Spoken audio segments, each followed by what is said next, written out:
Hello guys! Nandito na naman po ako sa inyong harapan. My name is Mylene Ana. Kung bago ka pa lang sa aking channel, Please subscribe. Mylene Ana Vlog. At pakipindot mo na rin ang bell notification upang maging update ka sa susunod ko pang mga video. Today, ang topic po natin ngayon ay kung paano kumita ng pera kahit nasa loob ka lamang ng bahay. So guys, tuturuan ko po kayo kung paano gumawa ng Dishwashing liquid. ang dishwashing liquid po ay napakamura ng halaga para po sa pupunan. Subalit ikaw po ay makakakuha ng dobleng profit. Kaya guys, ang dishwashing po ay mainam po na atin pong matutunan kahit nasa loob ka lamang ng bahay. At ito ay ating mapagkakakitaan. So guys, ituturo ko po sa inyo ang tama at kumpletong paggawa ng dishwashing liquid. Kaya guys, samahan nyo ako at kung interesado ka sa video ito, panuurin mo ako hanggang dulo. So, gagawa na tayo guys ng dishwashing upang inyo po itong makita ang tamang proseso ng paggawa ng dishwashing liquid. Okay guys, ito po yung ating gagamitin sa paggawa po ng dishwashing liquid.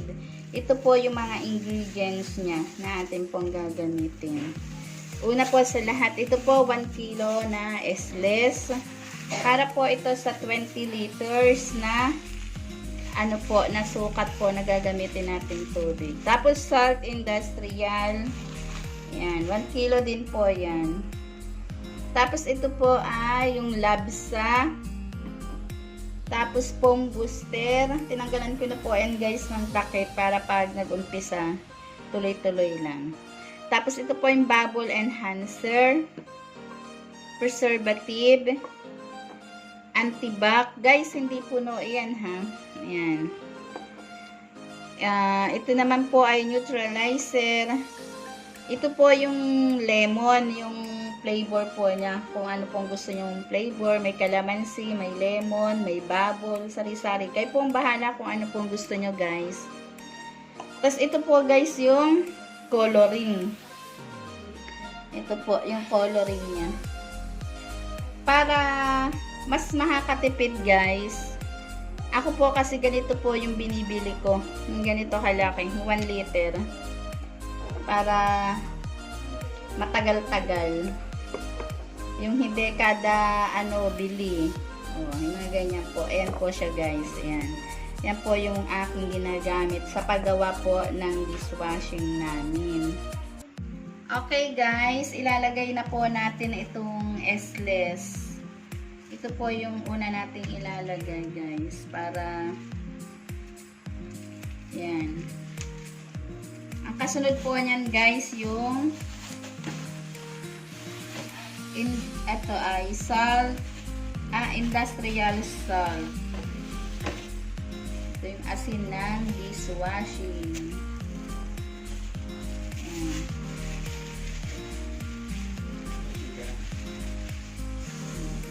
Yan ay yung industrial salt. Magtitira po ng konti guys para mamaya po yan. Then hahalu-haluin po natin. Hahalu-haluin po natin siya para matunaw. Yan, para mag-mix po siya. Gumagamit din po pala tayo ng yung PVC, yung yan po, ayan. Ito po ang PVC, ang aking lang pong ginagamit. Kung wala naman po tayong mixer na kuryente. Hahaluin po natin mabuti para halong-halo po.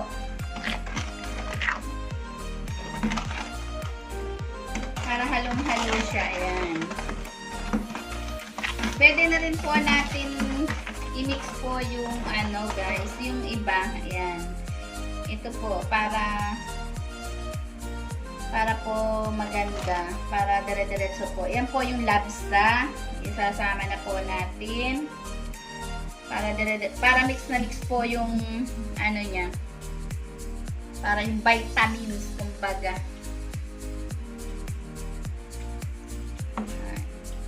Isusunod po natin yung foam booster.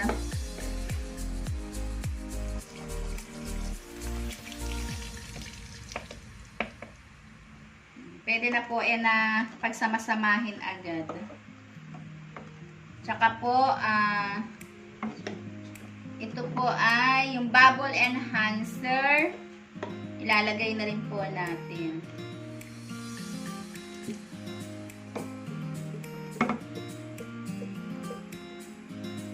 Neutralizer, ilalagay na rin po natin.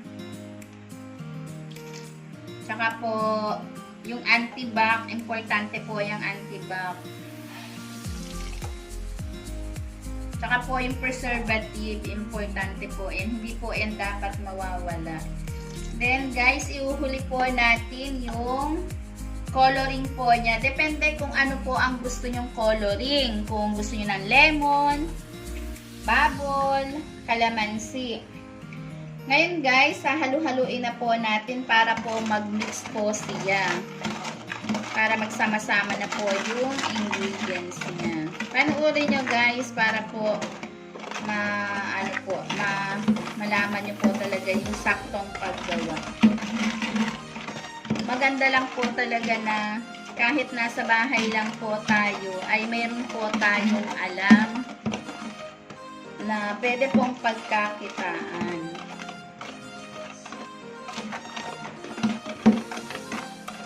Mga 5 minutes po natin hahalu-haluin para po talagang mix na mix po siya. Talaga po medyo matagal po ang paghahalo.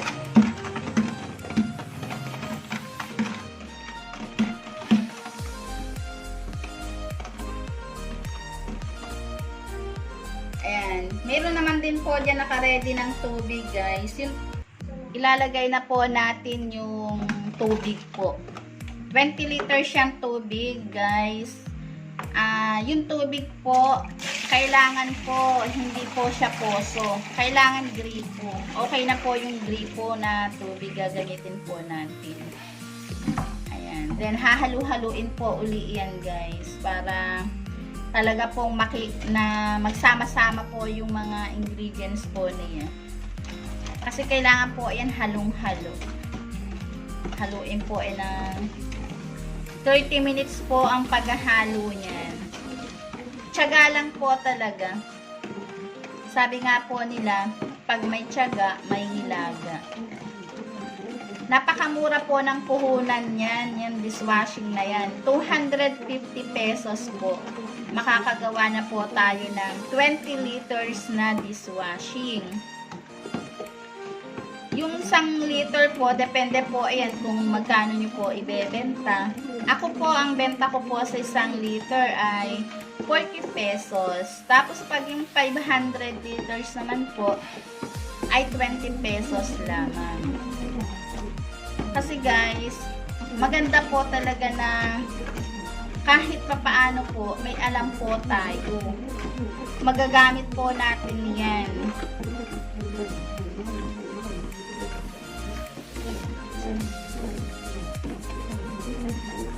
Tsaka guys, importante po yung paghahalo. Dapat isang ikot lang po siya.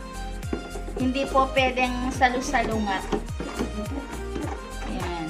Makikita nyo naman, di ba guys? Sundan nyo po para maintindihan nyo po lalo. Kailangan po kung kanan, kanan lang. O yan.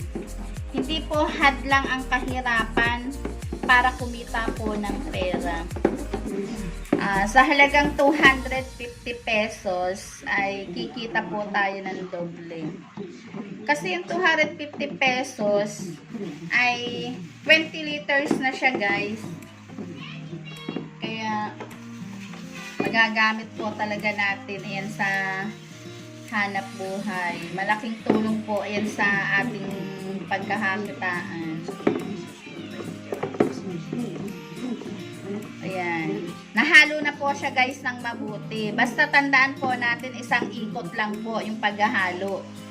Then, pag nahalo na po siya ng maayos, ilalagay naman na po natin yung tinirang konti na industrial salt. Dahan-dahan lang yan guys, hindi pwedeng bigla-bigla. Then, hahaluin po uli ng hahaluin hanggang sa matunaw po siya. Kasi pag binigla mo siya guys, may tendency siyang hindi maging malapot yung ating dishwashing.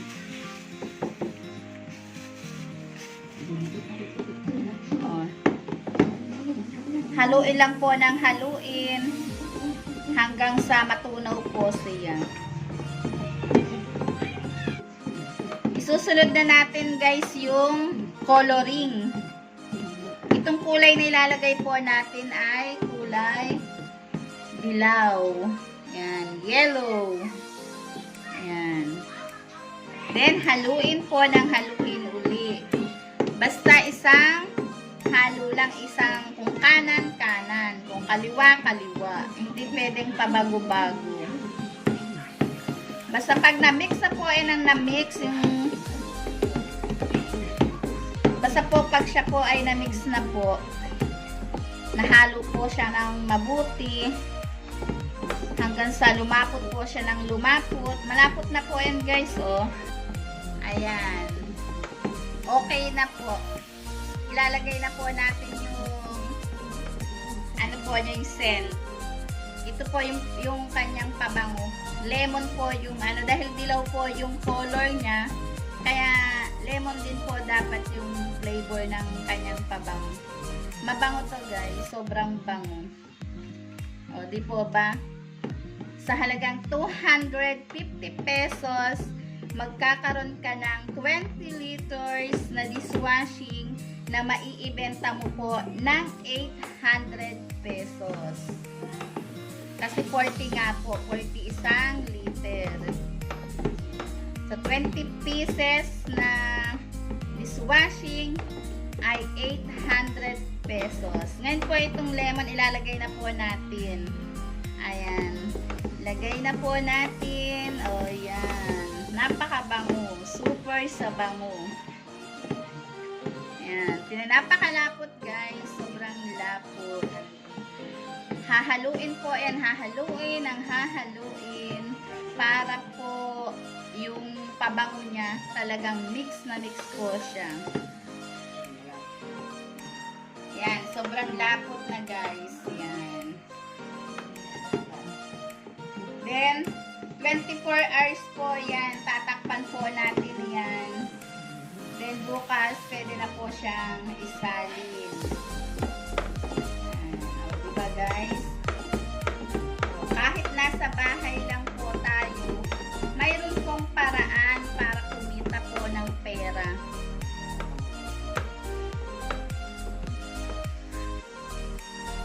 Ayan guys. Haluin po siya ng 30 minutes. After po ng 30 minutes, pag alam na pong sobrang lapot, tak-takpan na po natin. Para bukas, bumaba na po yung gula, isasali na po natin.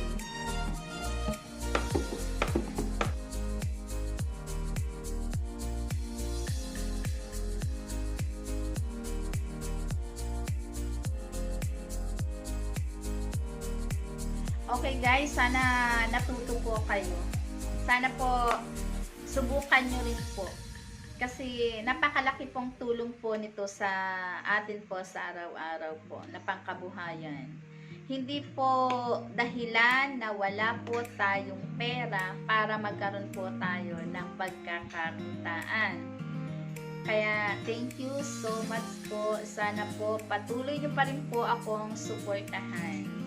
At sana po ay may natutunan po kayo sa akin.